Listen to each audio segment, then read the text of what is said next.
So what the topic is for this meeting is the value of age mixing for children.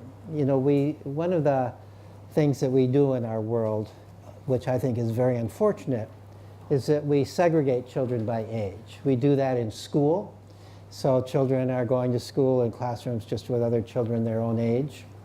And even out of school, children are very frequently separated by age. Throughout the history of the world, until we had schools, children were never segregated by age. They always were in the vicinity of other children. They always played with other children. I'll be talking tomorrow about play itself and all the things children learn in play. I talked a little bit about that today, earlier. But play, always in the past, was age mixed. It's a new thing. It's a new thing in terms of the history of human beings that children would be just with other children their own age. And a lot of my research has focused on what children learn when they're playing with children across a wide span of age. So what I thought I'd ask you to do before I share with you some of my thoughts and ideas is I'd like you to think about when you were a child, how many of you remember playing with one or more other children who were at least 3 years older than you? Raise your hand if you remember such experience. Some of you don't remember such experience. How many of you remember playing with one or more children who were at least 3 years younger than you? So some more of you remember that than the other way around. What I'd like you to do is think about, if you can remember an instance of playing, an example of playing with another child who is at least 3 years older than you, what did you gain from that experience? If you can remember that experience, what did you gain from it? And write it down, if you've got something to write with, or just remember it in your head otherwise. Think of an experience of playing with somebody who is at least 3 years older than you.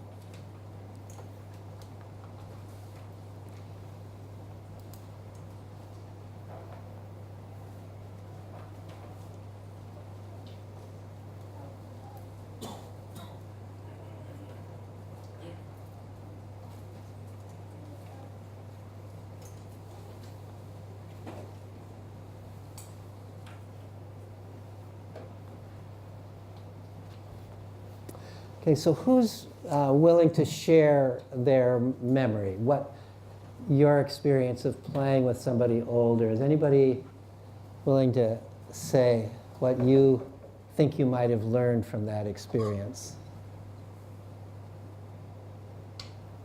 Yes? I remember once I was playing with an older brother with me, not my actual brother, but an older boy. He was kind of teaching me to play mastermind. You know that game mastermind? Okay, And mastermind. At the time, I didn't fully understand what he's doing, but it seems like to me what he's playing it's very interesting to me and very fascinating, and I want to learn more. And I actually want to go visit his house more often so I can learn that game finally. How old were you when that happened? Like eight Yeah. years old. So that's probably not a game that other children your age would likely be playing. That's sort of a difficult logic game, if I remember. Or maybe I was so stupid at that time. But Yeah, so that's a nice example. Can anybody else share? Anybody else willing to share an example that you can remember?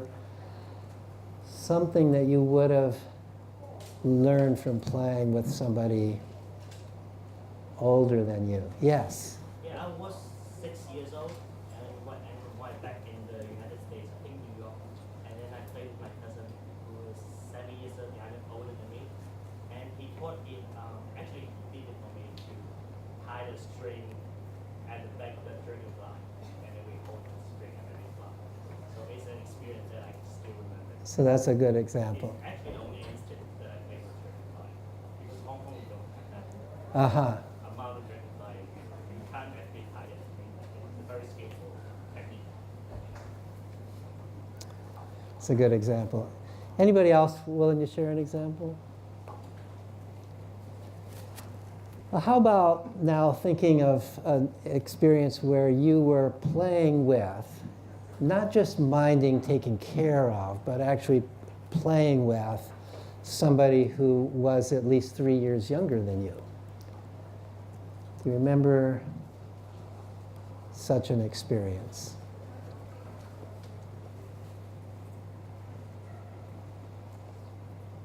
And what you might have learned from it?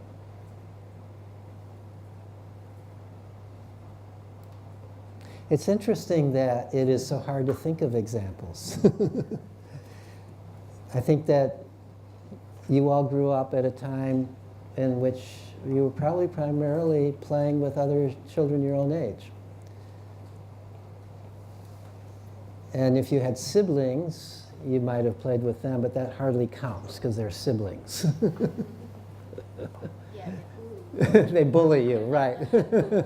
Siblings are not good examples. Cross-age play. Sometimes they can be. Anybody come up with an example where you felt like you learned something from playing with somebody younger than you? Yes. It's my neighbor when we're playing pretend cooking.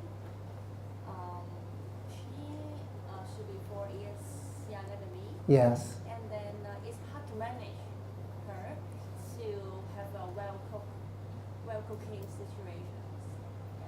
Because we are playing cooking, pretend cooking, and she is hard to understand my instructions. I see. I have the patience with that at the time and try to manage myself. So- At the time I was 10 or 11. So that's a nice example. Anybody else come up with an example of something that you would have learned from playing with somebody younger? One of the lessons you learn sometimes with playing with somebody who's younger is patience, or how to explain something to somebody else. Yes. I remember I played hide and seek with younger kids and also older kids, and at that time I'm the oldest kid, and I set rules for the game, and I explained it more than 3 times, and they still don't get it, and just do the way that they want, and I was You're frustrated that... frustrated, but then I learned, well, maybe some kind of breaking the rules is funny, maybe it's funny and patience. Now, that's a great example. That's a really good example. I remember, this is an experience I had only a few years ago. I remember I'm a pretty good Scrabble player, and 2 9-year-old girls asked me to play Scrabble with them. And I thought, okay, this is my opportunity to really kind of teach them Scrabble, right? And I discovered that they really weren't interested in the rules of Scrabble. They really wanted to play it in their own way. And their way of playing Scrabble was to make the longest, silliest sounding non-word that could be a word, but it pronounces that they could possibly put down, and then to giggle and laugh about it. And after being frustrated that I couldn't teach them the real rules and they weren't interested in the real rules, I finally decided to just enjoy the way that they were playing. It was much more creative and fun than my way of playing Scrabble, than the real rule way of playing Scrabble. So that's another kind of thing. Well, let me go on from there to talking about, you've got the handout, I think everybody has the handout of the, so here's the outline of, on the front is the outline of what I want to talk about. On the back are various articles, some of which I've written, some of which other people have written, that have to do with age mixing and the value of age mixing. So the first point I make here, age mixing, age segregation is an artifact of modern times.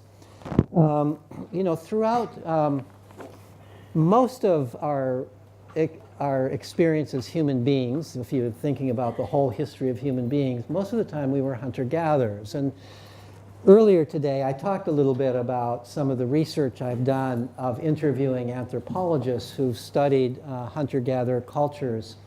And in those cultures, children basically learn everything through free play. There's no such thing as schools.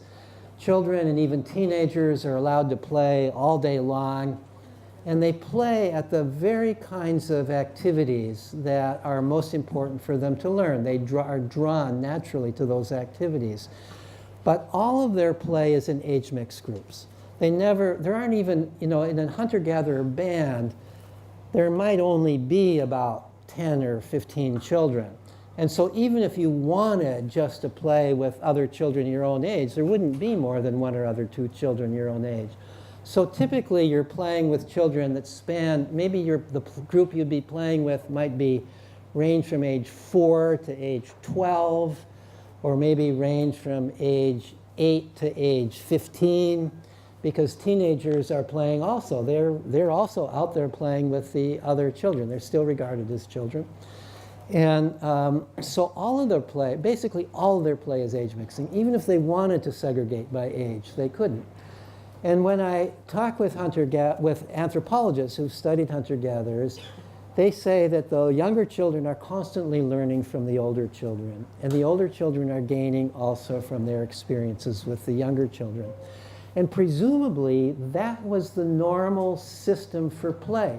The whole play instinct, the whole tendency to play, the ways we play came about in a world in which children were never playing just with other children their own age. They were always playing with children across a whole span of age. So my argument is age mixing is the natural way of playing. Playing just with children your own age is unnatural. This is an artifact of modern times. So when we look at play among children who are all the same age, we're looking at something that is a new creation. It is not the way play is supposed to be. Play is supposed to be across ages. So that's the first point I want to make. Throughout history, that's the way play always was. And the second point I want to make is that, so even after hunter-gatherer period, even when people began to live in somewhat larger communities, when I talk to anthropologists who studied cultures that don't have schools, it's still the case that children are playing across age ranges. Part of it is because older children are minding their younger children, and the way they take care of their younger children is to take their younger siblings out with them to play with their own friends. So typically you're going out, if you're 10 years old, 11 years old, you're going out to play with your friends who might be of that age, but you've got your little siblings along with you, and they've got their siblings along with you. And the way you take care of them is you integrate them into your play. So there's always little kids playing with you if you're an older kid, and if you're a younger kid, there are always older kids who are playing with you. So it wasn't really until we developed age-graded schools that we began to segregate children by age. A lot of my research, some of which I talked about at the lecture earlier today, has been at a school called the Sudbury Valley School.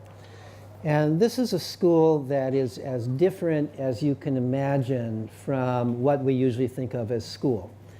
It's basically a place where children are allowed to follow their own interests, to play, explore, socialize, do whatever they feel like doing, as long as they're not breaking any of the rules of the school, which have to do with not disturbing other people's activities and so on. But basically you're allowed to play, if you want to play, all day long. And day after day you're allowed to do that, all the way from age 4 until you graduate. And yet people become educated in this situation. They become educated. They learn the things that they have to learn. And how do they learn? This is what my first study of the school was a study of the graduates of the school. And I discovered that was the study that led me to believe the school really works, because people are leaving. Here they've been at this school what elsewhere would be kindergarten through 12th grade, but there's no grades there. And they've been in a situation where they're not taking classes, they're not being tested, they're just being allowed to follow their own interests, and they're coming out educated by any reasonable criterion of being educated. Those who want to go on to college, go on to college. They don't seem to have any difficulty doing so. Those who go on to careers find good careers, they find good jobs. They are happy in life. And so I got really interested after doing that study. Well, how do they learn? How do they learn to read? How do they learn mathematics? How do they figure out what kind of career they want to go into? How do they develop interests? And so, along with one of my graduate students, I did a study. It was a very long-term study of really making observations at the school. So here's all these children playing and exploring, and how in the process of all of this are they learning? And what we concluded from that is the reason this school works is because it has the whole age range of kids, from age 4 on through about 18 years old. And the little kids are learning from the older kids, and the older kids are learning from the younger kids. The person who is the primary founder of the school, Daniel Greenberg, and this school has now been in existence almost 50 years. It was founded in 1968. So there are now hundreds of graduates out there doing well in the world, even though this school doesn't look like a school. It looks like just a place to play, which it is. The reason that, so what Daniel Greenberg says is the key to why this school works is free age mixing. It's the fact that we don't segregate children from one another by age. And the research that my graduate student and I did absolutely convinced us that that's true. If you were to have such a school and everybody was about the same age, it wouldn't work. Kids wouldn't progress, because there's nobody there to pull you up. There's nobody higher up that you're looking towards to pull you up. And there's nobody below you that you're looking down to sort of measure your own progress and to sort of get a sense of what it is like to help other people and to be the mature one in the group. So what I want to do now is to describe the ways that some of the specific findings that came out of that research. So one of our first studies, I might say that now there are about 170 students at the school, and there are only 7 staff members. And the staff members don't consider themselves to be teachers. They don't teach courses. Sometimes a group of students will ask a staff member to lead a little course or something. But for the most part, the staff don't regard it as their job to educate the students. They don't call themselves teachers. They don't call themselves educators. They're just sort of the adult members of the community, to take care of emergencies, to talk with parents, to do the administrative tasks of the school, and so on. The real learning occurs from interactions among the students themselves. To some degree, interactions that involve the adults too, but only in a kind of natural way, just the same way that anybody might have a conversation with anybody else. Staff members might be involved in a conversation. In that sense, they're teaching, but not teaching any different than you or your friends are teaching one another when you're having a conversation with one another and you're just explaining your own thoughts and your own ideas to somebody else. That occurs all the time at the school, and staff members are sometimes involved with that too. So but the bulk of the interactions, the great majority of the interactions, are students interacting with other students. So the first question we were interested in is how much age mixing actually occurs. Now this is a school that's large enough. There's, as I said, 170 students. This is a school large enough that if you only wanted to interact with other children who are close to you in age, within, let's say, a year or two of you in age, you could. There's enough other students, you could do that. And so our first question was, do the kids segregate themselves by age? So here's an environment, the school isn't segregating. They're not assigning people to different rooms by age. All the students, age 4 on through about 18, can go anywhere they want. In any of the buildings, there are 2 buildings in the school. There's an outdoor playground, there's a woods, there's a pond. There are various things to do, and all the students can go anywhere they want, anytime they want. They're not separated in any way segregated to specific places in the school. So our first study was to look at, we kind of on random days and at random times, we went around and made a count of all of the interactions among different students that we saw. And we just looked for every time we saw 2 or more students interacting with one another in some way, what were the ages of those students? And what we found is that in over half of the interactions, the students were at least 2 years different in age. And in a quarter of the interactions, 25% of the interactions, they were more than 4 years different in age. So a quarter of the time. So clearly, they're interacting maybe most of the time with kids roughly their same age. Their best friends are usually roughly their same age. But they're spending enormous amounts of time interacting with kids who are very different from themselves in age, at least 4 years difference in age. Then we did, so that was just a quantitative study, how much age mixing occurred, and we found a lot of age mixing was occurring. Then we did a study in which, this was a long-term study in which my graduate student actually did most of this research. He was a young man who looked young enough that he could be mistaken for a student. And so he blended in easily. And he spent his time just kind of blending into the woodwork there and just kind of observing and making notes inconspicuously about what he observed. And his job was, and he did his dissertation on that, was to focus on those naturally occurring age-mixed interactions, and then to write down a description. As he didn't write it down in plain sight because he didn't want the students to feel like they were being measured in some way. But the students knew he was there as a researcher, but because he was young, he was not threatening to them in any way, and he was hanging around a lot, and so I don't think he was affecting what they were doing. I'm pretty convinced he was not. So what he did, in total, he recorded about 200 such interactions. Some of them were play, some of them were conversations, some of them were other things. 200 interactions in which there was at least 4 years difference in age between the people who were interacting with one another. And to make it especially obvious age mixing, he was only focusing on those age mix interactions where the older one was at least 12 years old and the younger one was at least 4 years younger than the older one. So this is, generally speaking, he's looking at an age mix interaction where the older one has passed puberty or is at least about at puberty, and the younger one is pre-puberty. So those are obvious age mixes, or they're clearly physically different. And those were the interactions that he was particularly focusing on, and he made notes on 200 such interactions, and then we analyzed those notes. And then we looked at the ways that those kinds of interactions seem to be facilitating learning.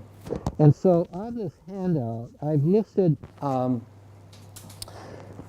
so how age mixing, first of all, I want to talk about how age mixing benefits the younger child in the age mix group. So this is the child who is younger, who's the younger of the two or of the group of children who are interacting with one another.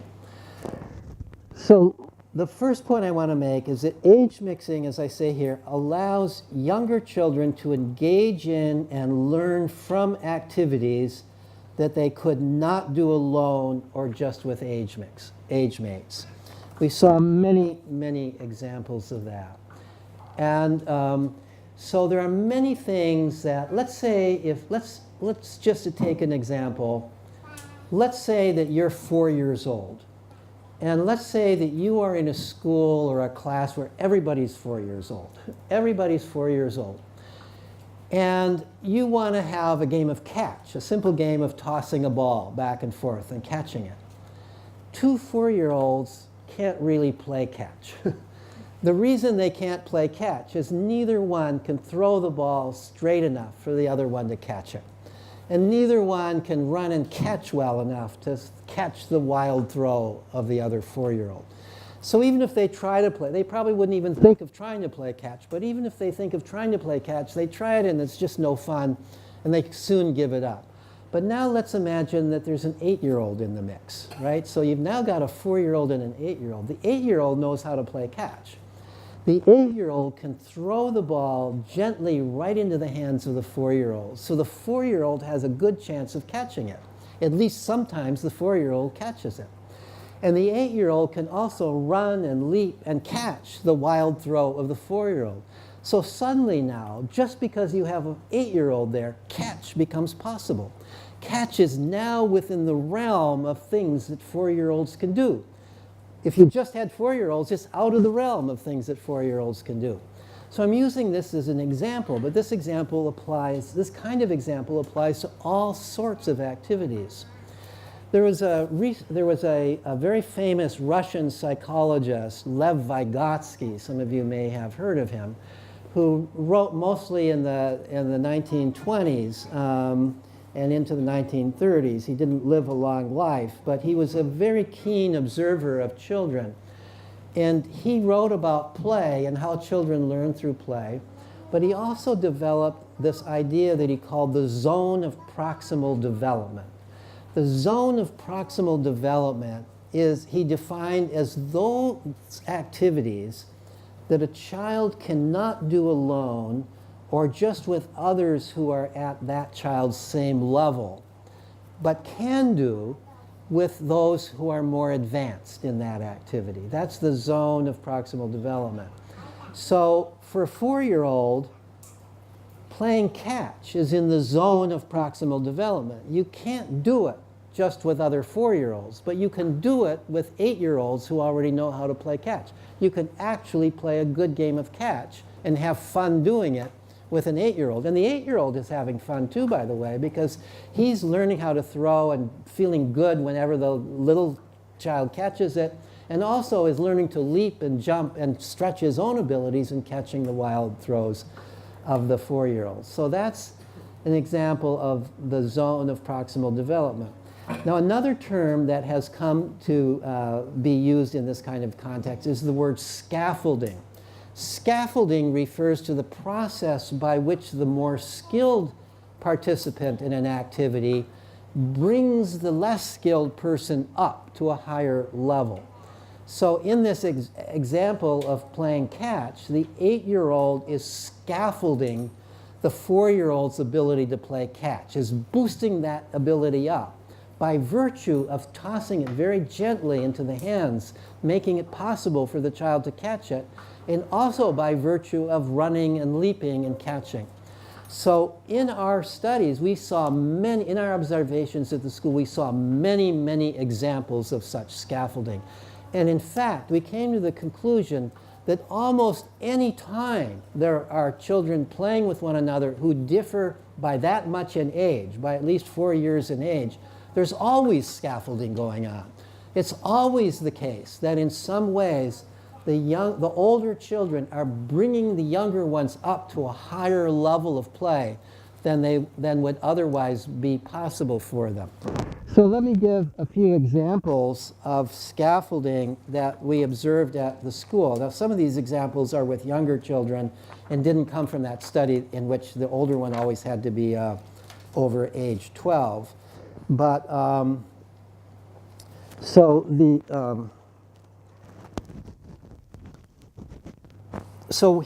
the realm of physical activity, just to take another example that involves physical activity, the children often like to play basketball. There's a basketball court on the school grounds, and it's always age mixed because there's not enough kids interested in basketball at any given time that everybody's a good basketball player and they're all the same age. So we were watching a basketball game in which there were a whole bunch of little kids, maybe 7, 8, 9 years old, and there was one 15-year-old boy who was very tall and a very talented basketball player, very good basketball player. So here was this good basketball player, tall 15-year-old boy playing with a bunch of little kids. And they were all having fun, and they were all stretching their own abilities. So how did they do it? The 15-year-old had just one teammate, an 8-year-old boy, and that was one team. And then the other team consisted of a whole gang of little kids, right? So it was the 15-year-old, and the 15-year-old it would have been too easy for him to just go and shoot baskets. With all these little kids, he couldn't miss. He could always make baskets. That would be no fun. It would be no fun for him, and it would be no fun for anybody else. So what we observed is he never shot baskets. All he did was to set up his little 8-year-old teammate to shoot baskets. He would dribble the basketball through this horde of little kids who were trying to get them, and he was exercising his dribbling skills. And he was also exercising his skill in passing and setting up his teammate to shoot baskets, and pretty good at getting his teammate in pretty good positions, so this little 8-year-old was sometimes making baskets. And meanwhile, the other kids on the other team were having great fun scrambling after this big guy trying to get the basket. So they were all having fun. They were all enjoying oneself. They were all stretching their skills. Nobody was condescending to somebody else except for the 15-year-old's decision, I'm not going to shoot baskets, that would be no fun. So they made the game fun, and at the same time, this 15-year-old is scaffolding the basketball ability of all these other players. He's scaffolding his own teammate by setting him up, getting the ball to him, showing him how to shoot. He's scaffolding the ability of the others by dribbling in a way that they can sometimes actually steal the ball from him, and they can feel good, and they can sometimes score. So that's an example. These are examples kind of in the physical, athletic realm. But let's take an example that's more in the intellectual realm. So one of the things that we often observed at the school was children playing various kinds of games. And so sometimes you would see a group of children playing a fairly complicated card game. And it would be a game that teenagers could play, maybe 10, 11-year-olds could play. But it would be a game that if you just had 7-year-olds, let's say, playing the game, they wouldn't be able to play it. They might master the rules, and they might start the game, but they would lose track of it. Their attention span isn't good enough. Or they wouldn't hold their cards up, and other people would see their cards. Or they would forget whose turn it was. They would get distracted, and the game would fall apart. You just couldn't have that kind of a card game with just 7-year-olds. But what we observed is very often there would be 7-year-olds playing with older kids. And what would happen is the older kids would remind the younger kids what they have to do. Not because they're deliberately trying to help the younger kids or teach them or anything, but just in order to have the game go, you have to remind them. So they'd say, hold your cards up. Everybody can see your cards, hold them up. Or if the younger kid made a stupid play, they would say, that was a stupid play. Pay attention. Look, don't you see those cards are already on the table? You're just giving it. They weren't always nice about it, but they would remind the little kids of what they're doing wrong, and give them hints as to what they have to do that's right. They would tell them, remember what cards you're playing. Pay attention. Think ahead. Remember, pay attention, think ahead. These really are the elements of what psychologists call intelligence. What else is intelligence? Intelligence is being able to muster your mental resources to be able to do something, to solve a problem. And those mental resources involve things like paying attention to the right things, remembering the right things, thinking ahead. What I would say in that card game, the older children are scaffolding the intelligence of the younger children. Truly scaffolding. They're boosting their intelligence up. They're teaching them inadvertently. They're teaching them in the process of making this game work. They're teaching them the basic mental skills of any kind of a mental task. Pay attention to it, think ahead, remember what's relevant, those kinds of things. Let's take reading. How do children learn to read at a school like this? If you just had children who didn't know how to read and you weren't teaching reading, nobody would ever learn to read in this school. Yet everybody learns to read in this school. Even though the adults aren't teaching reading, everybody learns to read. How do they learn to read? They learn to read because the little kids see older kids reading.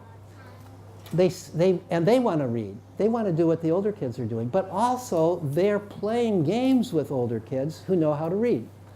So nowadays, they're very frequently playing computer games. So they're playing a computer game, and there are words on the screen. And some of the children know how to read, and some don't know how to read. And the ones that know how to read are pointing out the words and telling them what this word is. And they oftentimes, they get tired of having to point out the words. So they point out, look, sound it out. There's letters here. And they sort of are even teaching them a little bit of phonics just so that they'll know how to read those words on the screen.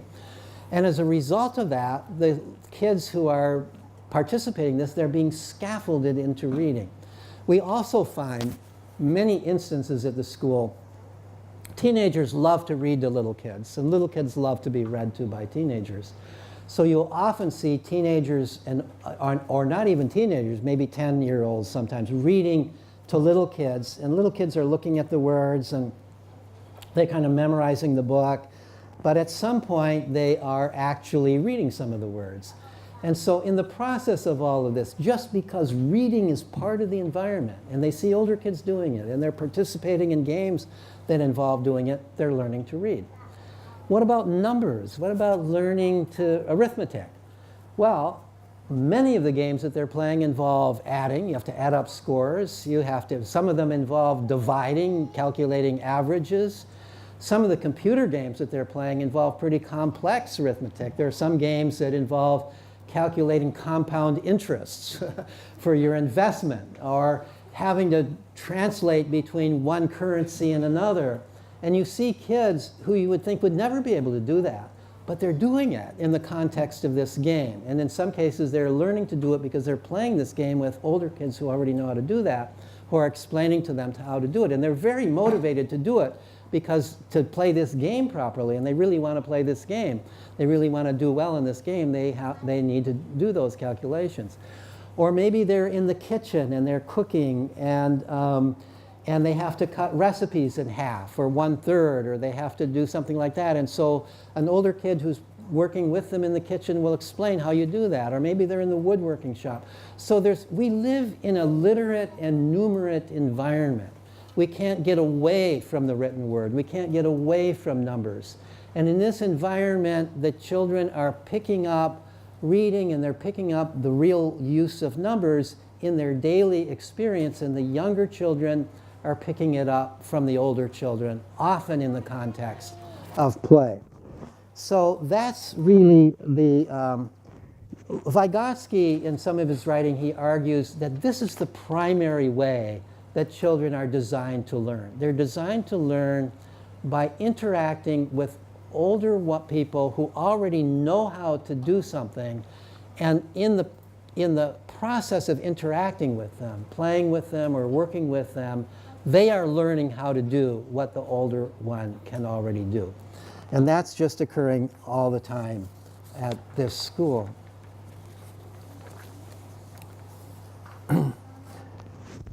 This is not my research, but there's other research that shows that even 3- and 4-year-olds can scaffold the behavior of 2-year-olds. So here's an example of that. Generally speaking, 2-year-olds, if they're just with other 2-year-olds, really can't play in socially interactive ways. The literature says that 2-year-olds are only capable of parallel play. They're each playing independently, and maybe they're looking at what each other is doing and mimicking what each other is doing a little bit, but they're not really playing in a socially communicative way. And the argument is that they're not capable of doing that. They're not intellectually advanced enough to do that. Their brains haven't matured enough. But throughout most of the world, you would, in the non-schooled world, until we started segregating children by age, 2-year-olds would never be just with other 2-year-olds.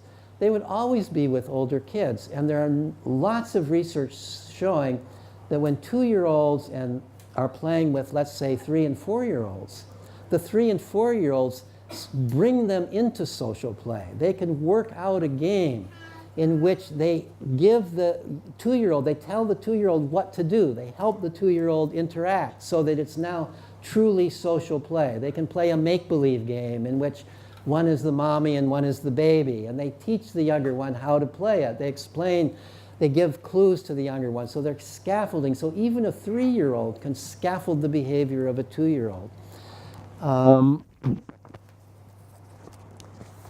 So that's So another way, so one way then that children learn in an age-mixed environment is they're interacting, they're playing together, and the younger children are being boosted to a higher level of activity.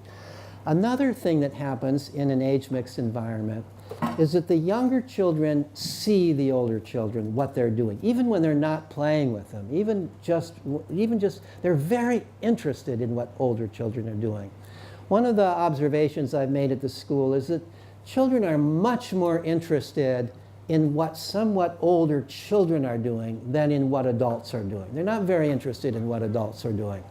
Adults are too much in a different world. They are somewhat interested. Ultimately, they're going to be adults, and they know that, and they're somewhat interested in adults. But let's say a 5-year-old who doesn't know how to read is not very impressed by the fact that the adult knows how to read. The adult does all kinds of things that are in a whole different world from what the 5-year-old can do. But when the 5-year-old sees these cool 7- and 8-year-olds reading and talking about what they're reading and laughing about what they're reading, they say, oh, I want to do that. And they feel like, maybe I could do that. Those people are not that far ahead of me. Those people are just a little bit ahead of me. So I want to do that. I want to join that club of people who know how to read. We did a study at one point of how children know how to read, and we interviewed them about what motivated them to read. And some of them said exactly that. They said, I saw these other kids and they were really enjoying reading, and I wanted to join that club. I wanted to be able to do that. So what's the whole trick to learning almost anything is to want to learn it. If you want to learn it, you really want to learn it, children are amazingly quick at learning. They're amazingly quick at learning. It's when we try to teach them something that they don't want to learn, then they seem stupid. But when they really want to learn something, they seem geniuses. They are able to learn so quickly and so easily when they really want to do it.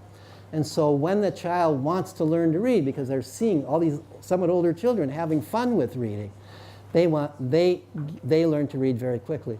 The same thing is true in other realms. They see a young child sees an older child climbing a tree and says, oh, I bet I could do that. I want to climb that tree, and we'll try climbing the tree.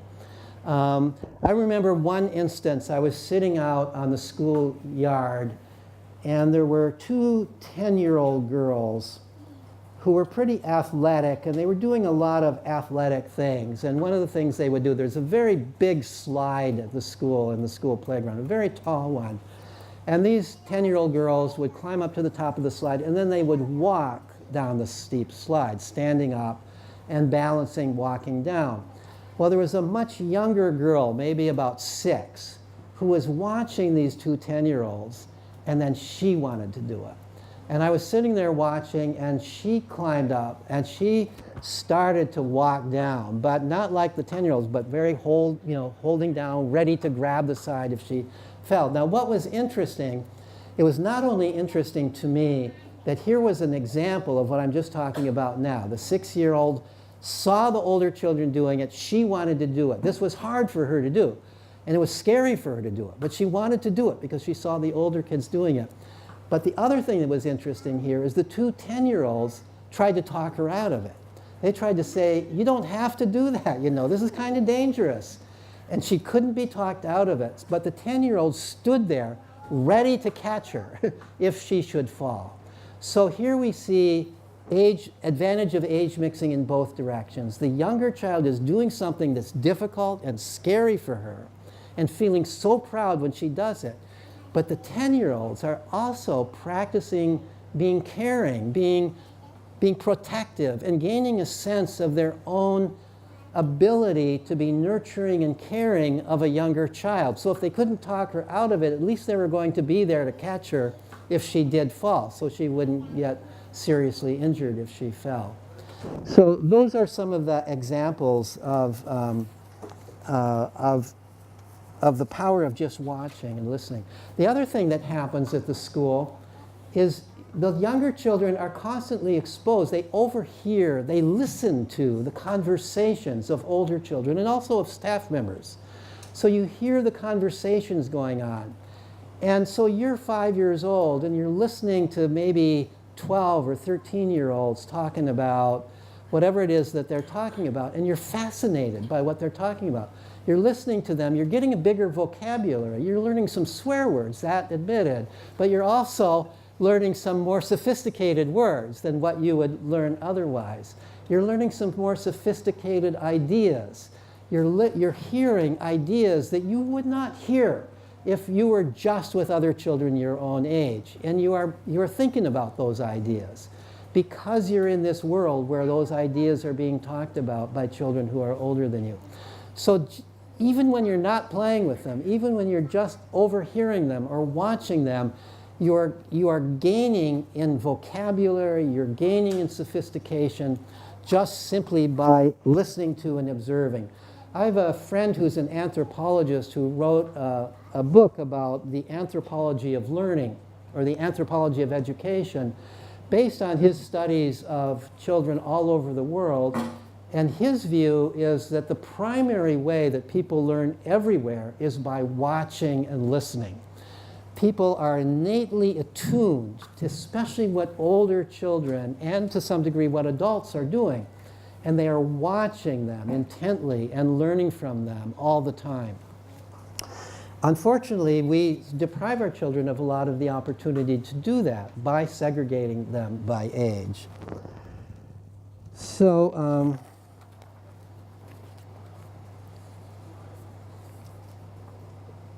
okay, the third point I have on here regarding younger children, what younger children gain from older children, is that age mixing provides younger children with additional sources of care and emotional support. So in this context, it's the older children don't see it as their job. They're not assigned. They don't have to take care of the younger children, but they just do it naturally. I think it's a human instinct too.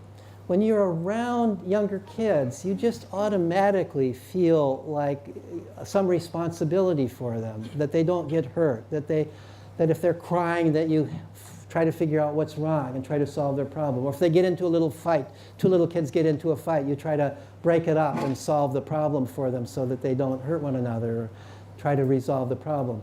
So you don't need a lot of staff members at this school because the older kids naturally are helping to take care of the younger children. And we saw many, many examples where younger children would seek out older children for help.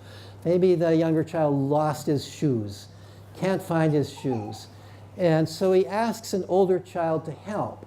And the older child says things which are kind of logical things like, well, where were you when you took them off? Something the younger child wouldn't think of. But the older child thinks of that and helps them work out a way to search for their lost shoes. Whatever the problem is, they often also go, younger children often, if they're doing something and they need some help doing it, whether it's being able to reach something from a shelf that they can't reach, or maybe they're working on with some kind of tool and they need help in learning how to use it, they will not hesitate to go and ask an older child for help. And the older children in our observations almost always help them. They very seldom refused. Once in a while they would say, no, I'm too busy to do that now, go ask somebody else. But most often they were very glad to help. So the older children provide help in many, many ways, including emotional support. Sometimes the younger child will, there was one example of a younger child that we observed who was feeling a little bit picked on by another child, and he was talking about this with a teenager, and the teenager was describing to him how to resolve this problem. I'll come back to that example in a moment, because what I want to emphasize is what the teenager was learning in that example more so than what the younger child was learning. We also saw examples of what might be called real friendships between teenagers and much younger children. It was as if, in some sense, the teenager had sort of adopted this little kid, as if, in some ways, this is my little kid, and they would be proud of what the little kid could do, and they would pay special attention to this little kid. And it would be boys as well as girls who would act this way. It's as if there's almost a kind of an attachment here between the teenager and the much younger child. From an evolutionary perspective, this makes complete sense to me. Because by the time you're a teenager, in the world as it has been throughout most of time, is pretty close to the time that you're going to become a parent yourself. And you would want to practice parenting. You would want to you don't want your own child to be the very first child that you ever have had experience taking care of. So it's quite natural that by the time you're a teenager, you actually are motivated to spend time with little kids. You are as drawn to little kids as they are to you. And what you're learning in that process is how to be a parent. What is it like to be taking care of a little kid? And so this happens naturally all the time at this school. So now let me turn to how age mixing benefits the older children in the interaction. I'm going to be briefer here, not because this is less important, but because in some ways I've already been talking about it. This is sort of the flip side of the benefits to the younger children, benefits to the older children. So the first point I made here is that age mixing allows older children to develop and exercise their capacities to nurture and lead. So one of the things, this is not my research, but there's cross-cultural research that shows that everywhere anybody has looked at this question, children are much kinder to children who are several years younger than themselves than they are to children who are the same age. It's as if younger children draw out the nurturing instinct. There are studies in several other cultures in which the interactions have been rated, and children are kinder, more nurturant, less likely to behave in a bullying way when they're interacting with much younger children than when they're interacting with age mates. So there's something about the presence of younger children that brings out the nurturing instinct in people. There was one study conducted in Kenya, and this was a study of boys from the age of about 9 through the age of about 14, if I remember right. And they looked at the degree to which these children were behaving in kindly versus more bullying ways with their own age mates. And some children were more kind and nurturing and friendly with other children than others were. And what they found was that those boys who at home had a much younger sibling that they were responsible for taking care of part of the day were much kinder to their own age mates in play than were those boys who didn't have a younger sibling that they were responsible for taking care of.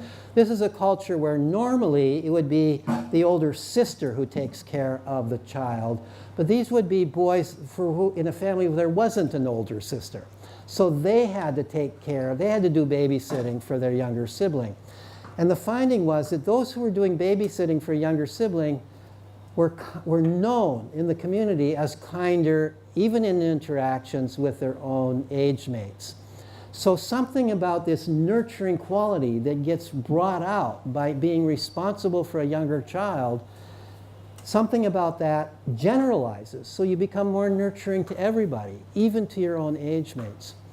There's in Canada, there's a program called the Roots of Empathy program. I don't know if any of you have ever heard of that. Mary Gordon is the person who started it. So let me tell you about how this works. This is done in regular schools, standard schools.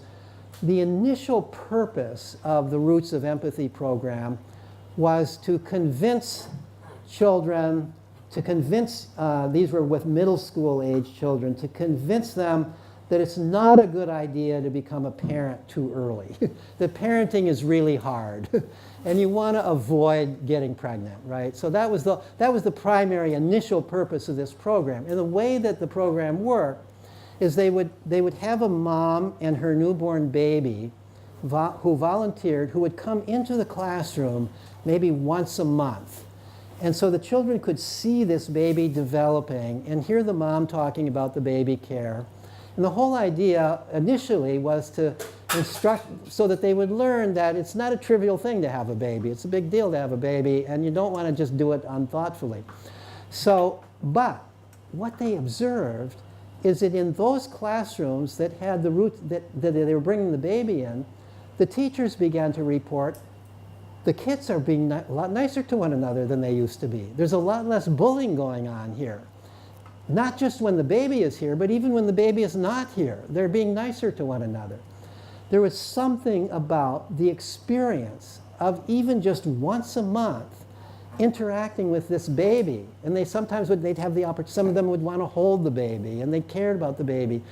There was one example of a boy who was the worst bully in school, and he asked the mom, could I hold the baby? And the mom was a little bit hesitant. I mean, this is a tough kid, and a kid known for being a bully. And she relented. She let him hold the baby, and he was so tender with the baby.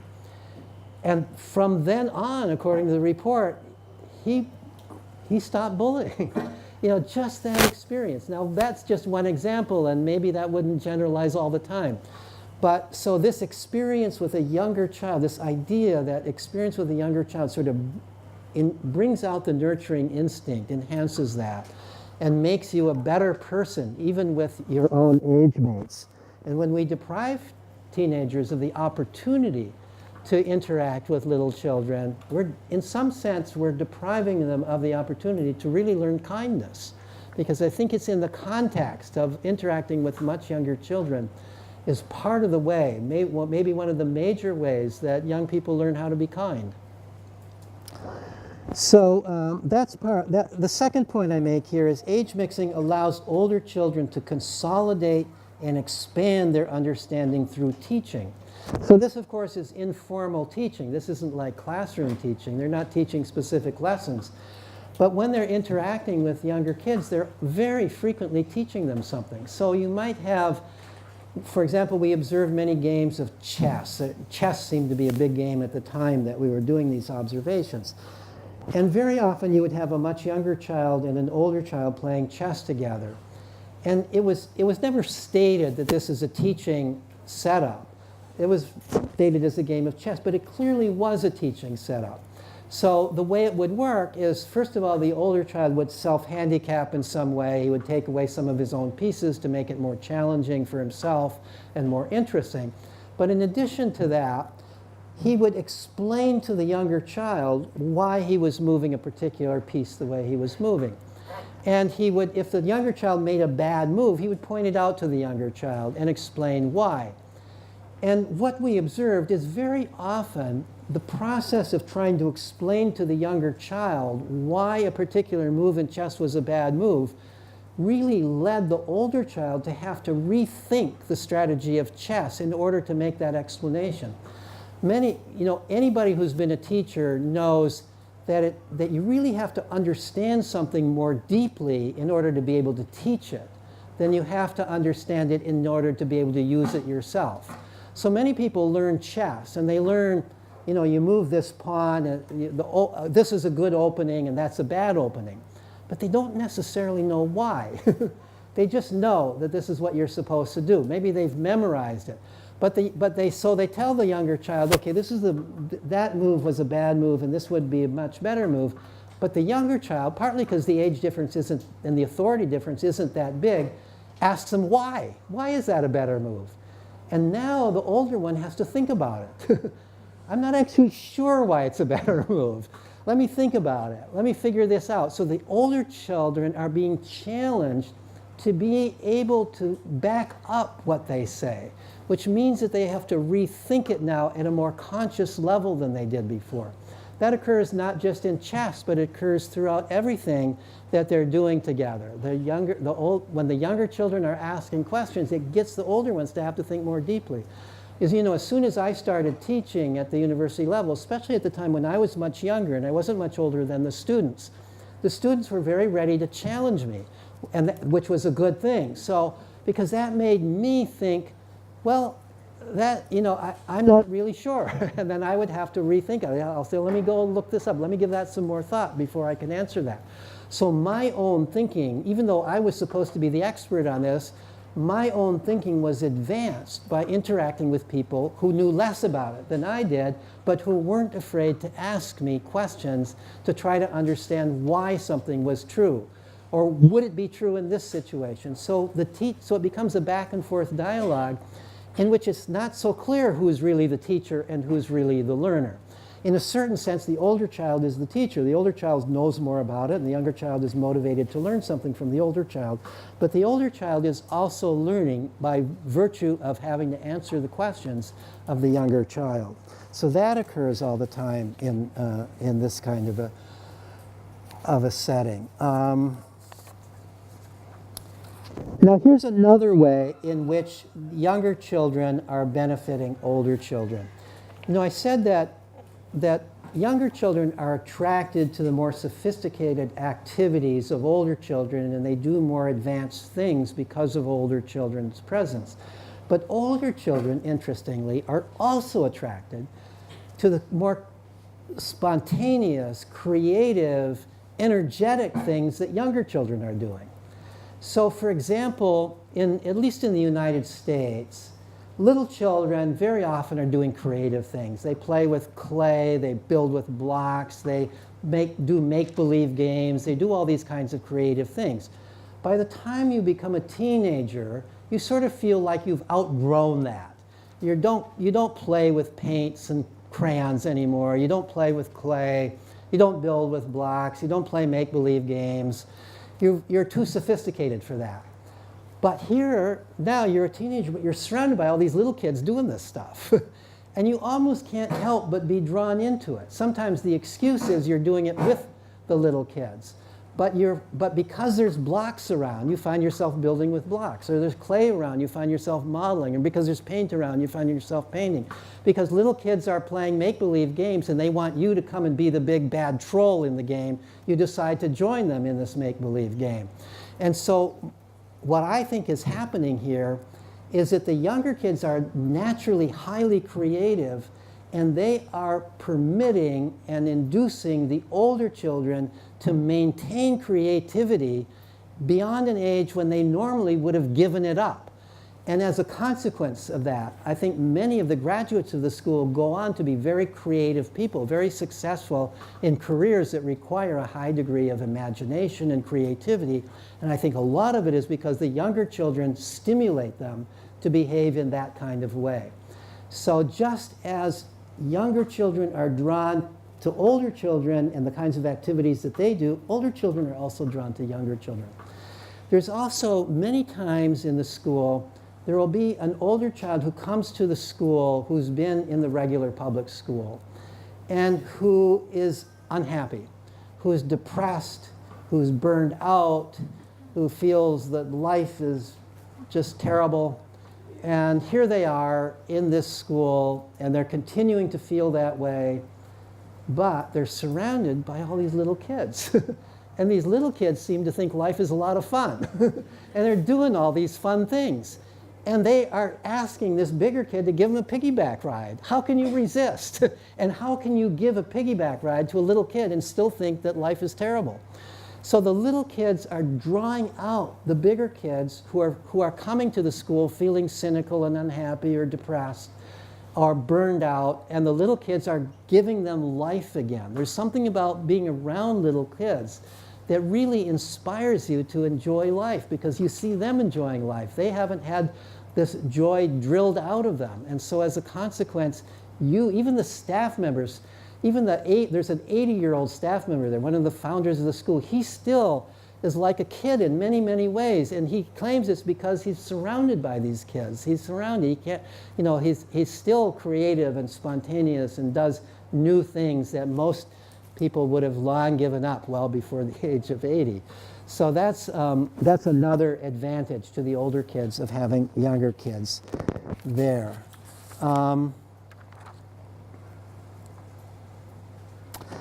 So I want to end, then I want to kind of turn it over to discussion and questions. I want to end just with a quote that illustrates, I think, the kind of creative actions that can occur in an age-mixed environment, which would not. This is just one scene, and this is the way I wrote it in my notebook when I was observing, edited it a little bit afterwards. So here's what I wrote. I was sitting in the playroom at the school pretending to read a book, but surreptitiously observing a remarkable scene. A 13-year-old boy and two 7-year-old boys were creating purely for their own amusement a fantastic story involving heroic characters, monsters, and battles. The 7-year-olds gleefully shouted out ideas about what would happen next in this story, while the 13-year-old, who was an excellent artist, translated the ideas into a coherent story and sketched the scenes on the blackboard almost as fast as the younger children could describe them. The game continued for at least half an hour, which was the length of time I permitted myself to watch before moving on. I felt privileged to enjoy an artistic creation that I knew could not have been produced by 7-year-olds alone, because they would not have been able to make it into a coherent story. They would not have been able to draw it out the way that 13-year-old could. Could not have been produced by 7-year-olds alone, and almost certainly would not have been produced by 13-year-olds alone, because the 13-year-olds wouldn't have had that unbounded energy about thinking of all these crazy ideas of what was going to happen in the story. The unbounded enthusiasm and created imagery of the 7-year-olds I watched, combined with the advanced narrative and artistic ability of the 13-year-old they played with, provided just the right chemical mix for this creative explosion to occur. So I think this was a unique example that particularly impressed me. But that kind of thing happens all the time, where the more sophisticated abilities, whether it's in drawing or making a coherent story, combined with the energetic, enthusiastic, creative abilities of the younger children to produce a form of play that is just beautiful to observe. And it isn't being done as a performance. It's just being done for their own amusement. But for me, it was just beautiful to observe. And that kind of thing, I think, happens all the time when you have children mixing across a wide range of age. So I'm going to conclude with that. And thank you very much for your attention to all of this.